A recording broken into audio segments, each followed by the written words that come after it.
अगदी कुरकुरीत, तोंडात टाकताच खमंग लागणारे हे मैद्याचे बिस्किट घरीच अगदी सोप्या पद्धतीने बनवलेले आहे.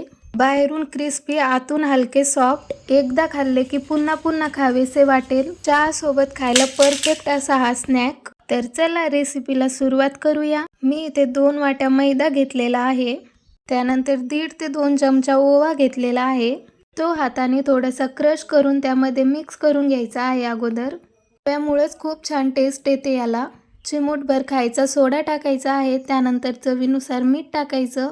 त्यानंतर 1 वाटीत कडकडीत गरम करून घेतलेलं तेल टाकून घ्यायचं आहे यात. तेलाचं मोहन टाकल्यानंतर हे सर्व व्यवस्थित मिक्स करून घ्यायचं आहे एकदा. हाताने एकदम छान प्रकारे असं मिक्स करून घ्यायचं आहे याला.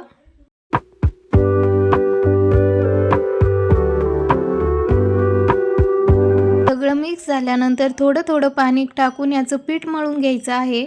हे पीठ आपल्याला जास्त घट्टही नाही आणि जास्त पतलंही नाही मळायचं आहे, तर मीडियम साईजचं मळायचं आहे. हा स्नॅक तुम्ही एकदा नक्की बनवून बघा. इतका कुरकुरीत आणि टेस्टी लागतो की बाजारातले सुद्धा फिके पडतील याच्या पुढं. मधल्या वेळेत थोडीशी भूक लागली की खाण्यासाठी एकदम परफेक्ट आहे हा स्नॅक. तर अशा प्रकारे मी हे पीठ मळून घेतलेलं आहे. पीठ मळून झाल्यावर झाकण ठेवून 10 मिनिटं त्याला रेस्ट करायला ठेवायचं. 10 मिनिटानंतर आपण ज्याप्रमाणे चपाती लाटतो त्याप्रमाणे हे लाटून घ्यायचं आहे. पण एक गोष्ट लक्षात ठेवायची आहे की ही चपाती आपल्याला एकदम पातळ लाटून घ्यायची आहे. कारण जाड जर लाटली तर ते बिस्किट मऊ पडण्याची शक्यता असते. त्यामुळे आपल्याला एकदम पातळ चपाती लाटून घ्यायची आहे. यामुळे आपले बिस्किट एकदम कुरकुरीत होतील.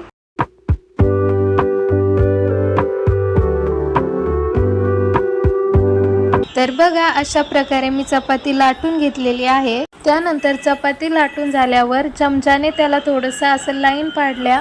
असं केल्याने बिस्किट फुगत नाही आणि कुरकुरीत होतात एकदम. आता इथे मी एक छोटी वाटी घेतलेली आहे आणि वाटीच्या मदतीने छोटे छोटे गोल गोल बिस्किट करून घेतलेले आहेत. अशा प्रकारे तुम्ही बघू शकता.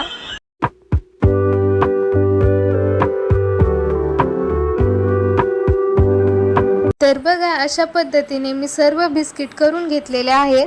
त्यानंतर मग अशा पद्धतीने हळूहळू एक एक बिस्किट काढून घ्यायचं आहे. तर बघा किती छान निघलेलं आहे. तर बघा अशा पद्धतीने मी सर्व बिस्किट करून घेतलेले आहेत. तर 2 वाट्या मैद्यामध्ये एवढे सगळे बिस्किट झालेले होते. सर्व बिस्किट मी एकदाच करून घेतले.